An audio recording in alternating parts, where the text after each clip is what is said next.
하나님 말씀 보도록 하겠습니다. 오늘 말씀은 고린도전서 13장 1절에서 3절까지 말씀입니다. 고린도전서 13장 1절에서 3절까지 말씀입니다. 네, 짧은 말씀이니까요. 같이 한 목소리로 함께 읽도록 하겠습니다. 내가 사람의 모든 방언과 천사들의 언어로 말을 한다고 할지라도 내게 사랑이 없으면 나는 단지 울리는 징이나 요란한 꽹과리에 지나지 않습니다. 내가 예언의 은사를 받아서 모든 비밀들과 모든 지식들을 다 통달할지라도 또 산을 능히 옮길 만한 큰 믿음을 지녔다고 할지라도 내게 사랑이 없다면 나는 아무것도 아닙니다. 내가 나의 모든 소유를 가난한 이들에게 다 나누어 주고 심지어 내 몸을 불사르도록 기꺼이 내어준다고 할지라도 내게 사랑이 없다면 나는 아무것도 얻을 것이 없습니다. 아멘.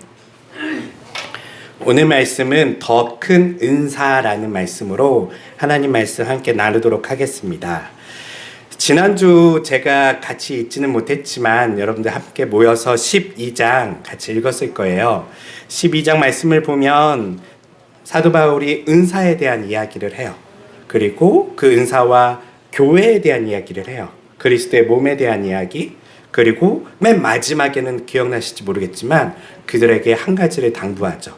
너희는 이 모든 것보다 더 큰 은사를 사모하라 라고 이야기를 해요.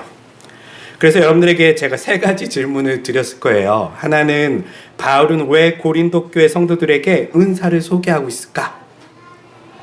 두 번째는 한국 교회는 한때 은사주의를 추구한 때가 있었는데 바울이 말하는 은사와 또 한국 교회에서 유행했던 은사주의는 어떤 차이가 있는가? 라는 질문이었고요. 마지막은 여러분들 모두에게 하나님께서 어떤 은사를 주셨고 그것을 통해서 여러분들이 어떻게 섬길 수 있는가에 대해서 좀 나누어 달라고 제가 질문을 세 가지를 드렸어요. 사실 이거에 대한 토론한 이야기를 제가 너무 듣고 싶지만 첫 번째부터 우리가 같이 이 문제를 같이 하나씩 해결해 가면서 오늘 말씀을 조금 풀어가려고 해요. 바울은 왜 고린도 교회 성도들에게 은사를 소개했을까요? 여러분들이 그때 나눴던 것들은 어떤 이야기들이 있었나요? 네. 왜 소개했을까요?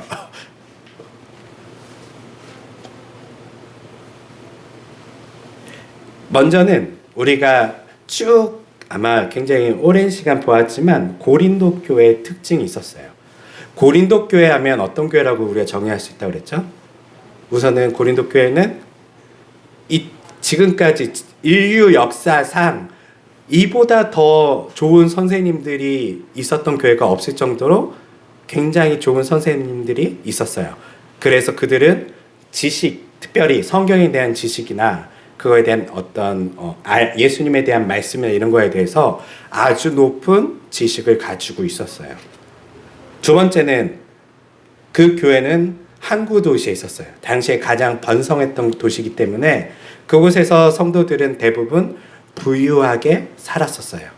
그래서 그 교회에 있는 성도들 또한 부유한 사람들이 많이 있었어요. 세 번째는 고린도 교회는 그런 항구 도시이기 때문에 성적으로 문란하고 어떤 그런 타락한 모습들이 그 저변 문화에 깔려 있었어요. 그것을 그들이 실질적으로 그만큼 타락했는지는 알 수 없지만 기본적인 성적인 도덕에 대한 개념은 어쩌면 오늘날 우리가 봐도 깜짝 놀랄 만큼 굉장히 개방적이고 굉장히 어떻게 보면 세상 풍속을 많이 따라갔던 때의 교회가 고린도 교회였을 거예요. 그리고 고린도 교회는 이 모든 것들이 다 합쳐져서 결국 어떤 문제를 일으켰는데 그 어떤 문제가 뭐였죠? 바울이 경고한? 초반부터 얘기하잖아요. 고린도전서 초반부터 너희들의 이 문제에 대해서 바울이 막 혼내요. 뭐 때문에 혼내고 있죠? 네, 그래서 그들이 서로 싸웠어요. 분열했어요. 내가 잘났다. 우리 선생님이 최고다. 우리 선생님이 최고란 말은 지금 뭐란 얘기죠? 내가 최고란 얘기예요. 내가 최고의 학벌이야. 내가 최고의 대학을 나왔어. 이 얘기하고 비슷해요. 너넨 조금 떨어져. 뭔가 이렇게 순위를 매기고 등급을 매기고 그렇게 지냈던 교회가 고린도 교회예요. 그런데 오늘 말씀을 보니까요. 그 정도 수준이 아니었던 것 같아요. 오늘 12장에 보니까요. 고린도 교회는요. 그냥 돈 많고 똑똑하고 많이 배운 그 정도의 수준을 넘어서 은사적으로도 굉장히 풍부했었어요. 그 교회는 바울이 얘기하는 것처럼 방언을 하는 사람들이 있고요. 그 교회는 예언을 하는 사람들이 있고요. 그 교회는 유창하게 교사로서 잘 가르치는 사람들이 있었고요. 그 교회는 행정적인 업무를 잘 보는 그런 사람들도 있었었고요. 그 교회는 모든 것이 부족할 것이 없을 만큼 풍성한 은사를 가지고 있던 교회였어요.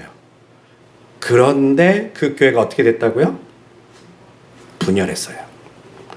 이상하죠.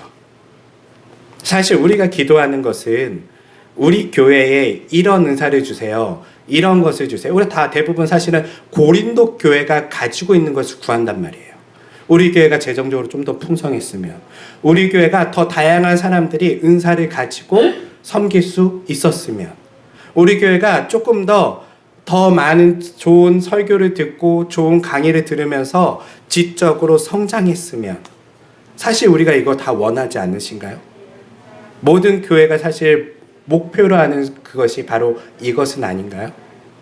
그런데 이 모든 것을 가졌던 고린도 교회가요, 바울의 말로 하면 사실 교회로서의 모습이 없다라는 거였어요.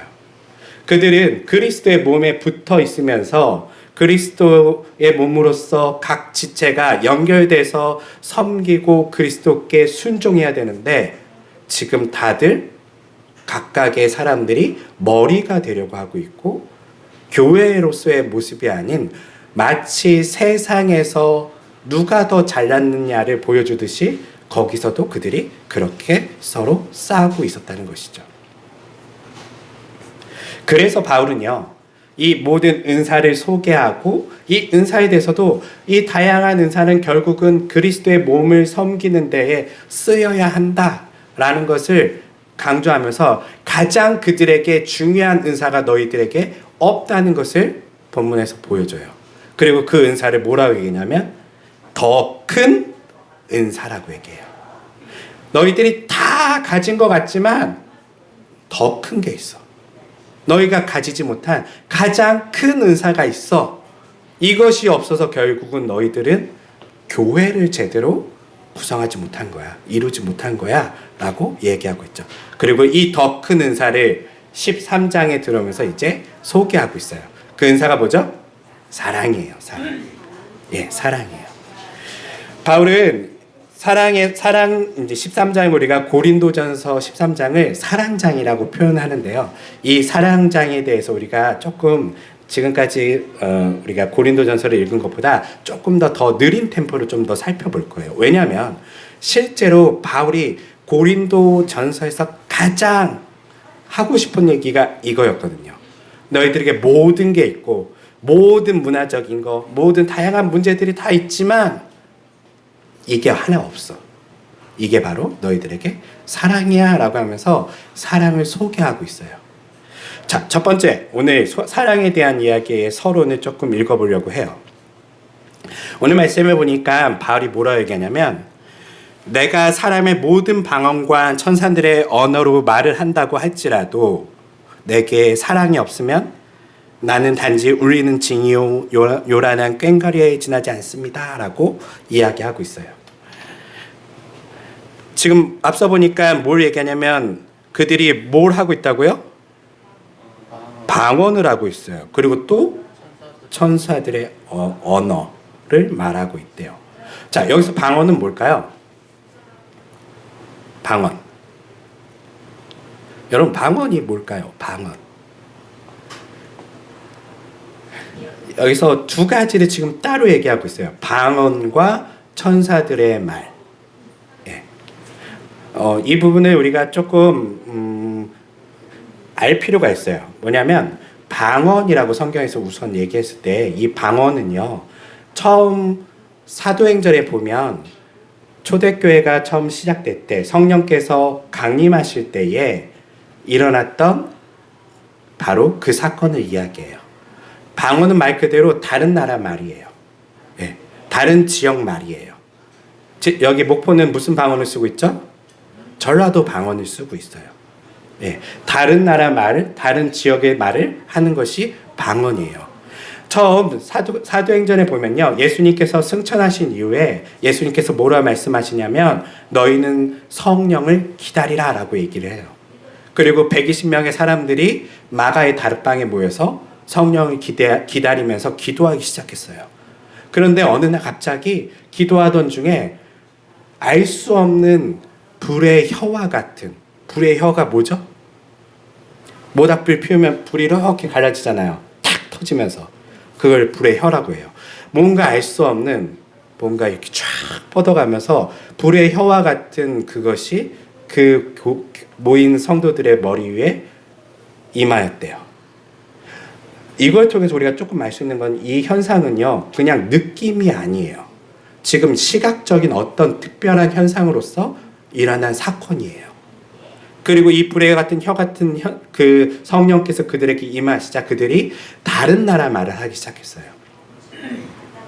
그리고 나서 이 다른 말을 하는 사람들을 보면서 밖에 있는 사람들이 저 무슨 소리야?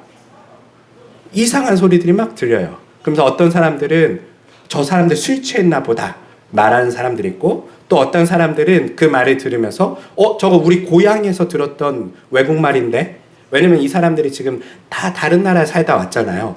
저거 로마에서 쓰던 말인데, 저거 스위스, 저쪽 스페인 쪽에서 쓰던 말인데, 저기 독일 쪽에서 쓰던 말인데, 각각의 다 자기가 들었던 말들을 거기서 현장에서 듣게 돼요. 그리고 나서 이 사람들이 혼란해 있을 때에 베드로가 나오죠. 베드로가 나와서 사람들에게 이 현상에 대해서 이야기해요. 이 현상은 무엇이냐면 요엘서에 기록되어 있듯이 마지막 날에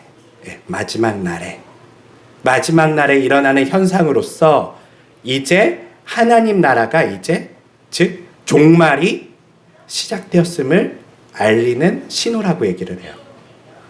근데 왜 다른 나라 말이 종말의 신호하고 연관이 있을까요? 이거는 구약에 대한 좀 지식이 필요해요. 성경에 보면 맨 처음에 인간이 우리가 잘 아는 것처럼 아담과 하와 이후에 결국 아담과 하와는 선악과를 먹으면서 실패하죠. 그리고 나서 인간은 쭉 타락해가는 모습들을 보여요. 그러다가 하나님께서 안 되겠다, 쓸어버려야 되겠다. 그대로 뒀다가는 이 인간들이 자멸할 뿐만 아니라 이 세상에 있는 하나님께서 만든 창조 세계를 다 파괴하겠다 생각이 들어요. 네. 그래서 인간을 쓸어버리기로 작정하시죠. 그때 하나님께서 다 죽이지 않고 은혜를 허락하세요. 그게 누구죠? 노아예요. 그리고 노아의 가족을 하나님께서, 그들이 죄인이지만, 그들도 여전히 죄인이지만 다시 한번 하나님도 희망을 품으시는 거예요. 이들을 통하여 내가 구원의 역사를 이뤄가야지 하고, 이 가정을 통해서 하나님께서 구원을 이루기 위해서 이제 그 가정만 살리고 나머지는 다 물에 빠져 죽게 되죠. 그 후에 사람들이, 노아의 가족들이 이제 번성하기 시작하면서 어떤 일이 일어나냐면 또다시 죄가 번영하기 시작해요. 인간이 곧 뭘 가지고 있죠? 죄를 갖고 있기 때문에 인간의 번성은 뭘 크게 만드냐면 죄의 번성을 크게 만든 거예요. 그래서 그들이 모여서 한 가지 생각을 해요. 우리가 이렇게 번성해 있으면 또 저 신이, 저 하나님이 우리를 쓸어버릴지 모르겠다. 그러면 살아남으려면 어떻게 해야 되죠? 홍수가 닥쳐도 살아남을 수 있는 높은 건물이 필요해요. 그래서 바벨이라는 것을 쌓기 시작해요. 네, 홍수가 닥쳐도 살아남을 수 있게끔 높은 건물을 만드는데요. 그러면서 그들이 무슨 생각을 하면, 우리가 이것을 하늘까지 닿아서 저 하나님의 영역까지 우리가 가보자 라고 생각을 해요. 이 생각은 과거 그들의 조상이었던 아담과 하와가 품었던 생각이죠. 내가 이것을 먹으면 누구처럼 된다고요? 하나님처럼 되리라 라는 그 마음을 품었던 것처럼 또다시 이 사람들이요 하나님처럼 높아지려고 하늘까지 탑을 쌓기 시작해요.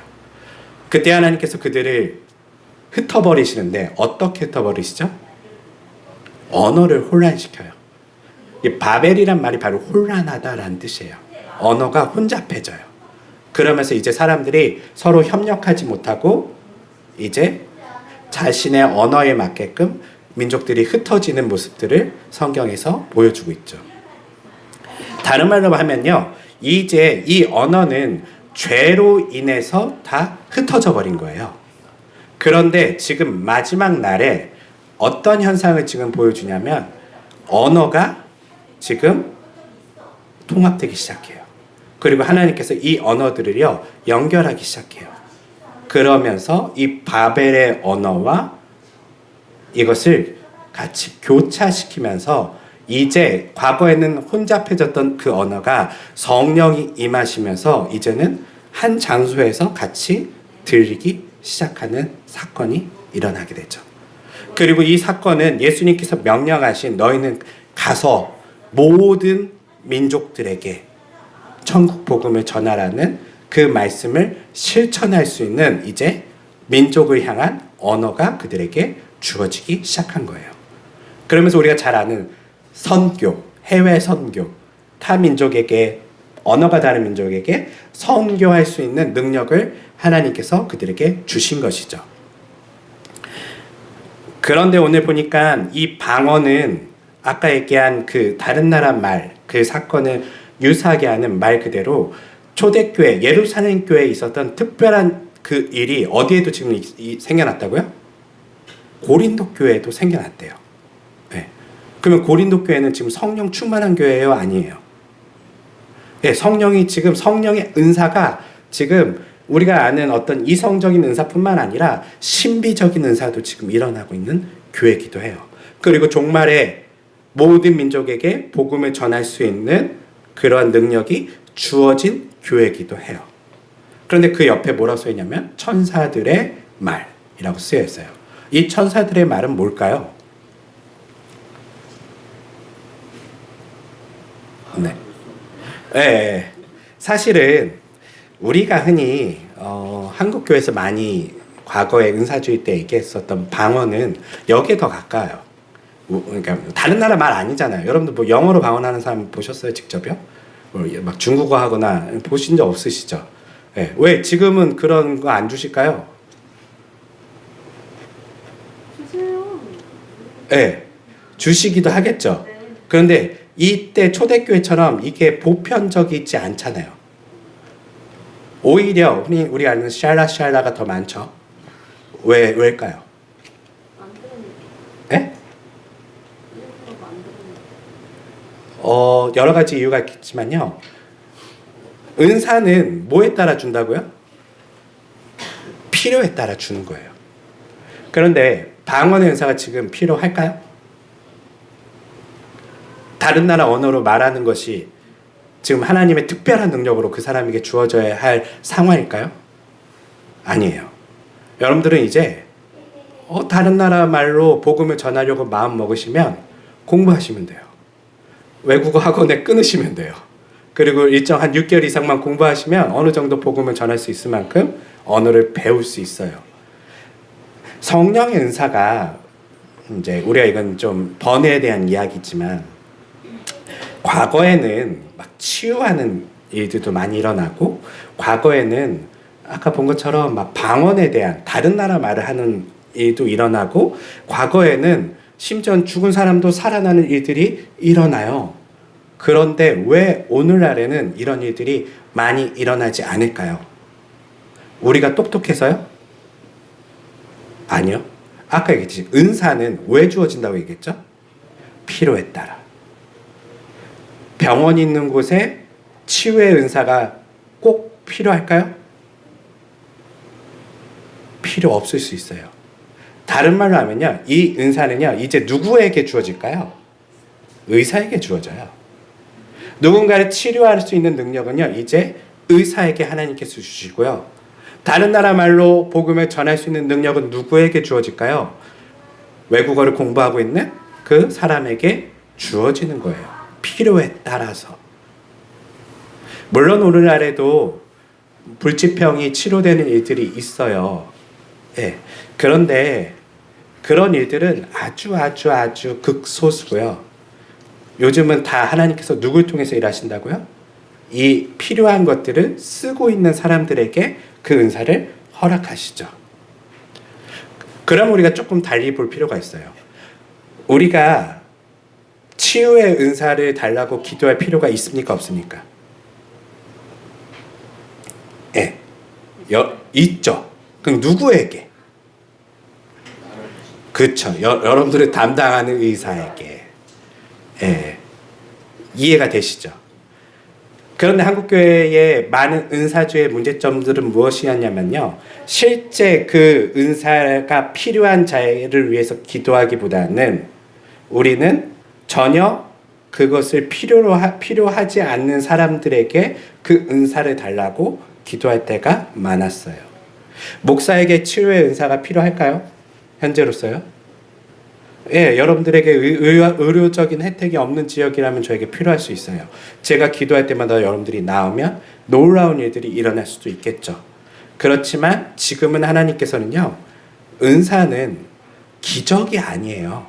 은사는 필요한 자에게 주시는 선물이에요. 그래서 지금은 하나님께서 그렇게 역사하시는 거예요. 그래서 사람들은 물어봐요. 과거에는 이런 기적들이 있었는데 왜 오늘날에는 기적이 없습니까? 무슨 소리예요? 기적이 일어나고 있죠. 하나님께서는요, 의사를 통해서 암을 고치시고요. 하나님께서는요, 걷지 못하는 자를요, 의사들을 통해서 걷게도 하세요. 이해되시죠? 네, 은사는 필요한 자에게 주어지는 거예요. 그럼 우리의 기도는 이제 어떻게 이루어져야 되냐면, 이 은사가 필요한 자들에게 하나님의 은사가 주어지기를 기도해 줘야 돼요. 이건 좀 번외에 대한 이야기였지만요. 거기서 이제 천사의 말이라는 게 나와요. 천사의 말은 뭘까요? 아까 얘기한 샬라샬라샬 이런 거예요. 80년대, 70년대 한국의 방언의 어떤 열풍이 불었던 적이 있어요. 그래서 뭐 방언 못하면 막 되게 창피하고, 예, 어떤 사람은 개도 방언을 한대요. 이런 얘기할 만큼 방언 다 받아야 되는 그런 시절이 있었어요. 저도 기억이 나요. 제가 중학교 때 전도사님 한 분이 와갖고 막 너희들은 이제 방언을 받아야 된대요. 방언을 어떻게 받냐고 물어보니까 회개 기도하래요. 그래서 제가 막 기도를 했어요. 열심히 기도했는데 중학생쯤 되는 애가 뭐 얼마나 많은 잘못을 했겠어요. 한 1시간 넘게 기도하는데 더 이상 잘못한 게 없더라고요. 더 이상 뭐 잘못한 게 더 이상 기억나지 않아요. 어떡하지? 근데 은사가 주어지지 않는 거예요. 방언이 주어지지 않는 거예요. 그랬더니 그분이 하는 얘기가 뭐 할렐루야를 빨리 해보래요. 할렐루야 뭐 빨리 해보래요. 뭐 하여튼 별의별 방법들이 있어요. 막 그러면서 어떻게든 그 방언을 받기 위해서 그 당시에는 엄청나게 노력하고 그 못 받으면 마치 이렇게 믿음이 부족한 사람인 것처럼 보여졌던 시대가 있었었죠. 그때 사실 우리가 했던 것들은요, 대부분은 천사의 말이에요. 다른 말로 하면 알아듣지 못하는 언어예요. 그러니까 당시에도 이 사도 바울이 있었던 그 당시에도요, 방언과 이것이 좀 구별이 됐나 봐요. 방언은 그들에게 외국어를 하는 거였고요. 그리고 천사의 말은 저 외국어도 아닌 것 같은데 뭔가 알아듣지 못하는 말을 하는 사람들이 있었던 것 같아요.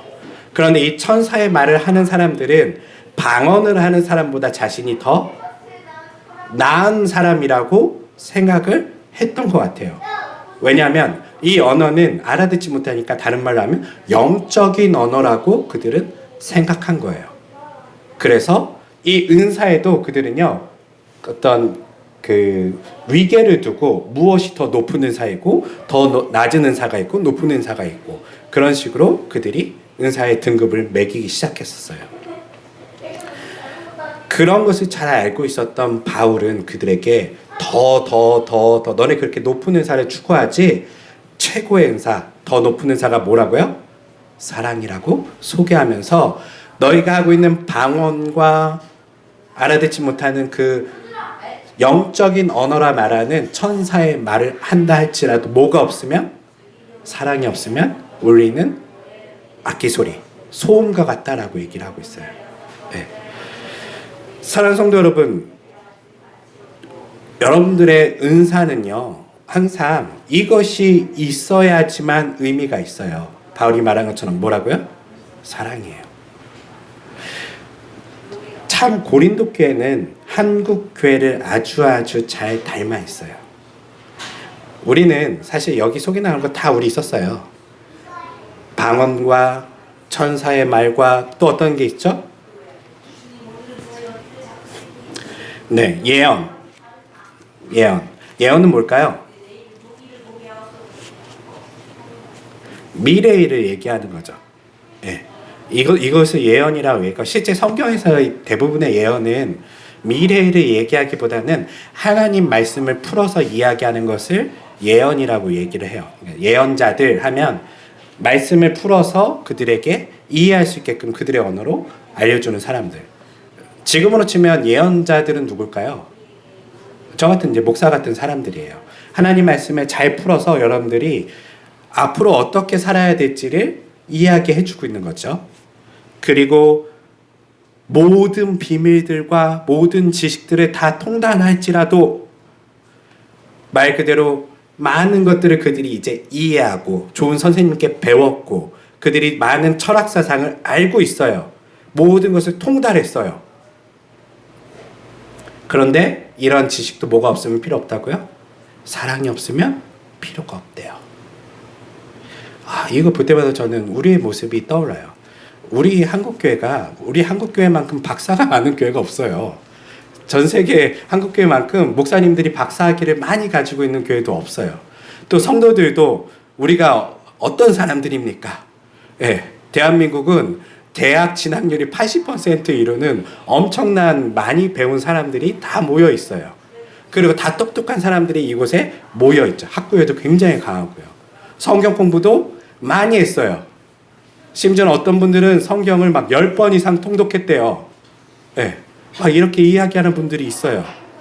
그런데 이런 사람들이 넘쳐났던 우리는 지금 어떻게 됐죠? 또 다시 얘기해 볼게요. 산을 능히 옮길 만한 믿음. 이거 갑자기 왜 이런 얘기가 나왔을까요?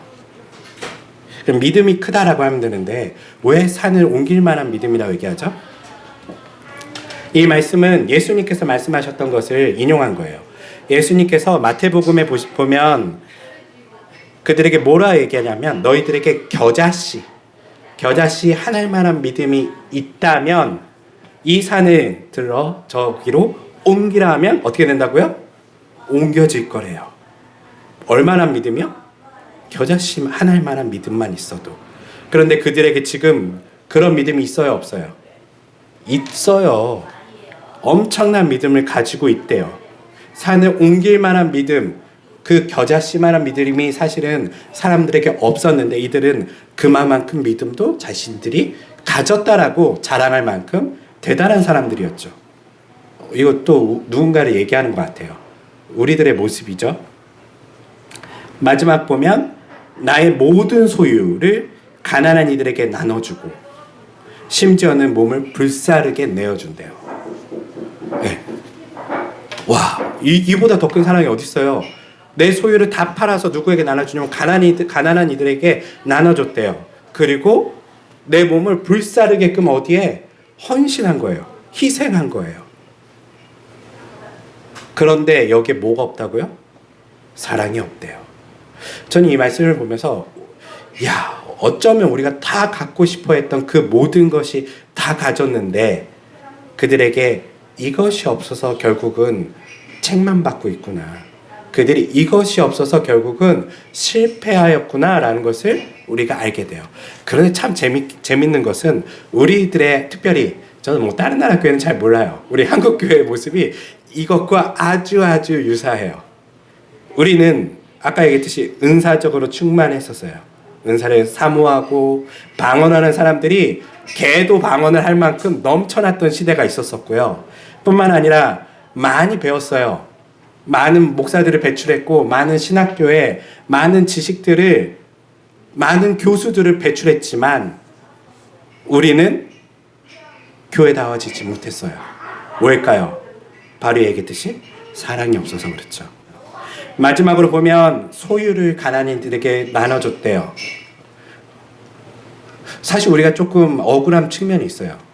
우리나라의 대표적인 3대 종교 중에 기독교, 개신교, 천주교, 불교 중에 누가 제일 봉사 많이 할까요? 네, 기독교예요. 개신교예요. 누가 제일 많이 이웃에게 자신들의 재산을 많이 나눌까요? 개신교예요. 네, 사실 좋은 일 진짜 많이 해요. 물론 나쁜 사람들도 많죠. 나쁜 사람들도 많지만 대부분의 교회들은요, 이웃을 위해서 자신들의 헌금을 나누기도 하고 가난한 사람 도와주려고 기부도 많이 하고요. 그래도 나름 좋은 일들을 많이 해요. 그런데 우리들에게 뭐가 없죠? 사랑이 없어요. 좋은 일도 많이 하고 봉사도 많이 하는데요. 사랑이 없어요. 자신의 몸을 불사르게 내어준대요. 왜 불사르게 내어주죠? 뭔가 자신을 완벽하게 희생해서 자신을 다른 사람에게 내어줘요. 엄청난 거잖아요. 그런데 여기에 지금 뭐가 없다고 얘기하냐면 사랑이 없대요. 무슨 말이죠? 어떻게 사랑 없이 그게 가능하죠?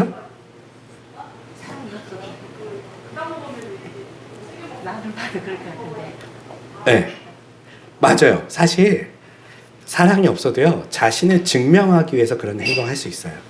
내 신념, 내 의지, 나는 좋은 사람이야. 이것을 증명하기 위해서 봉사할 수 있고, 심지어는요, 자신의 몸에 불을 붙일 수도 있어요. 우리는 물론 대의라고 얘기하지만 대부분은요, 대의가 아닌 뭘 증명하고 있는 거죠? 나를 증명하는 거예요. 난 이런 강력한 신념이 있어. 강력한 의지가 있어. 누군가를 위해서 내 죽어줄 수 있어. 죽어줄 수 있는 거죠. 뭘 증명하기에? 나의 어떤 마음에 가진 생각들을, 의지들을 증명하기에 우리는 그런 행동들을 할 수 있어요. 그런데 이 모든 것이 뭐가 없다고요? 사랑이 없대요. 이 말씀이 참 반성적으로 우리에게 와 닿는 거는요, 우리가 사실 그 길을 이미 다 걸었거든요. 우리가 나쁜 사람들은 아니에요. 여러분들 참 잘하셨어요. 좋은 은사들을 가지고 누군가를 섬기고 교회에서 헌신하고 봉사하고 예배 드리신 거 참 잘하셨지만 우리에게 부족한 게 있었어요. 사실은요. 그게 사실은 대부분은 나를 위해 했던 거거든요. 우리를 증명하게 했거든요. 우리 교회가 얼마나 대단한 교회인지 세상 속에 증명해 봅시다. 그래서 몇천 명의 선교사를 파송해 보고 헌금을 몇 프로를 항상 선교헌금으로 우리가 보내고, 뭘 위해서요? 사랑해서요? 아니요. 누굴 증명하기 위해서요? 우리는 괜찮은 사람이야. 우리는 좋은 교회야. 우린 잘하고 있어. 이것을 증명하기 위해서 사실은 대부분의 이런 일들을 해왔다는 거예요. 전도는 여러분 왜 하셨어요? 과거에 나가서 전단지 돌리시고 전도하실 때에 어떤 마음을 하셨어요? 저도 하나님이 무섭고 두려우니까 그거라도 해드리려고 생각. 네, 빚진 마음으로 하기도 하고요. 어떤 사람은 나는 그래도 내가 집사 하나 돼서 전도도 못하면 안 되지. 내가 권사 하나 돼서 전도도 못하면 안 되지. 자신의 어떤 직분의 어떤 위치 때문에 전도를 한 사람도 있고요. 우린 대부분 사실 우리의 모든 목적은요, 나예요. 내가 나를 증명하기 위해서 해왔던 행위들이에요. 그것이 밖에서 봤을 때는 남을 위한 것 같지만 그 안에 뭐가 없죠? 사랑이 없어요. 여러분이 만약 우리 시대에 우리 고민해 볼 필요해요. 사랑이 있는 전도는 뭘까요? 사랑이 있는 봉사는 뭘까요? 사랑이 있는 지식은 뭘까요? 우리는 이걸 한 번도 고민한 적이 없어요. 우리는 다 나를 위한 지식, 나를 위한 봉사, 나와 기껏해야 우리 가족이나 우리 공동체를 위한 것들을 해온 것이지 실제 이웃을 사랑한 적은 없어요. 만약 여러분들이 이웃을 사랑했다면 이웃집의 문을 그렇게 과감하게 아무 때나 두드리면서 전도하지 않으셨을 거예요. 여러분들이 정말 이웃을 사랑했다면 그냥 종이 한 장 들고 나눠주는 것을 전도라고 얘기하지 않으셨을 거예요. 사랑한다면 그렇게 할 수 있나요?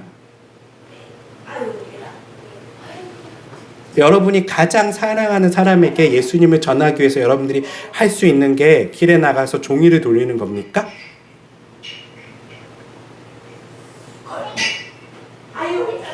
우리가 이걸 고민 안 했다는 거예요. 우리의 모든 행위, 모든 기도, 모든 예배에 내가 사랑한다면 어떻게 해야 할 것인가를 질문한 적이 없어요. 그냥 나 스스로의 사랑인 거죠. 사랑은 뭘까요? 사실은 이제 이 다음부터 쭉 이제 설명하기 시작해요. 그들이 오해하고 있는 사랑에 대해서 너희가 하고 있는 거 그거 사랑 아니야. 바울이 이미 지적했고요. 그리고 사랑에 대해서 쭉 설명하기 시작하는데 오늘 바울이 한 것은 이제 우리가 더 추가로 볼 것이지만 기본적으로 사랑은요 나 중심이 아닌 누구의 중심이죠? 대상의 중심이 돼야 돼요. 네. 저는 늘 뭘 고민하냐면 내가 성도들을 사랑한다면 나는 어떻게 설교할 것인가? 나는 어떻게 가르칠 것인가? 그들을 사랑한다면 나는 어떤 지식을 그들에게 전달할 것인가? 이게 저한테는 필요한 고민이어야 되겠죠. 내가 하고 싶은 대로 하면 안 돼요. 내가 이거 많이 배웠다고 여러분들에게 제가 히브리어를 막 쓰고 헬라어를 쓰고 자, 막 어디 무슨 주의, 무슨 철학, 무슨 역사, 무슨 뭐 엄청 그 어려운 말들을 써가면서 제가 가르치면 여러분들을 제가 사랑하는 겁니까? 아니요. 뭘 증명하고 있는 거죠? 나의 지식을 증명하고 있는 거예요. 여러분들이 봉사를 하신다면 사랑하면 어떻게 봉사해야 될까요?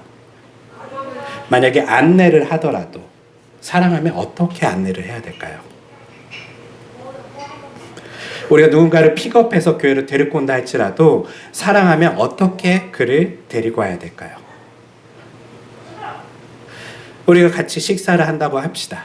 사랑하면 어떻게 식사를 같이 준비해야 될까요? 그렇죠.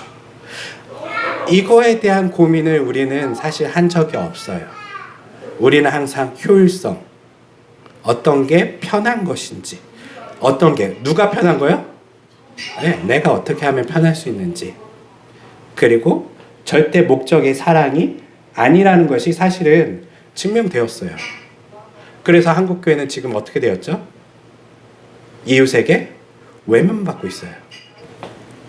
오늘 우리에게 그런 사랑이 없어요. 사랑하는 성도 여러분, 새해에 우리에게 주어지는 이 말씀은 아주 단순해요. 여러분들이 다른 걸 소망할 수 있어요. 새해 주님 저에게 지식을 주세요. 새해 주님 저에게 재물을 주세요. 새해 저에게 명예를 주세요. 다른 여러 가지를 여러분들이 기도할 수 있지만 저는 우리가 꼭 기도해야 될 것은 바로 이 사랑을 구하는 기도를 반드시 하셨으면 좋겠어요. 여러분들에게 어떤 은사가 있는지 저는 다 알지 못하지만 여러분들이 꼭 구해야 될 더 큰 은사는 뭐라고요? 사랑이에요. 왜냐하면 사랑은 모든 부족함을요 완성시켜 주거든요. 여러분들이 조금 부족해도, 여러분들이 조금 가난해도, 여러분들이 조금 지식이 없어도, 여러분들이 천사의 말을 하지 못한다 할지라도 반대로 사랑이 있으면 여러분들은 예수님의 명령을 따르는 사람이 된다는 것이죠. 정리하겠습니다. 사랑하는 성도 여러분, 우리가 알아요. 머리로는요. 사랑해야지.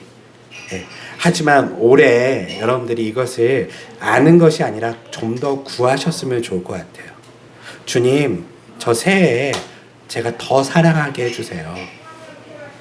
제가 제 가족들 그냥 내 시선으로 보지 않고 그들의 마음으로 공감하면서 좀 바라볼 수 있게 해주시고, 내 남편, 내 아내를 좀 그런 눈으로 볼 수 있게 해주시고, 내 자녀들을 그런 눈으로 볼 수 있게 해주시고, 그리고 내 교회는 내 식구들도 내가 과거에는 나 중심으로 사람들을 보는 것이었는데 그게 아니라 그에게 정말 뭐가 필요한지, 내가 어떤 도움을 줄 수 있는지 그렇게 바라볼 수 있는 눈을 뜨게 해달라고 우리가 조금 기도하면 좋을 것 같아요.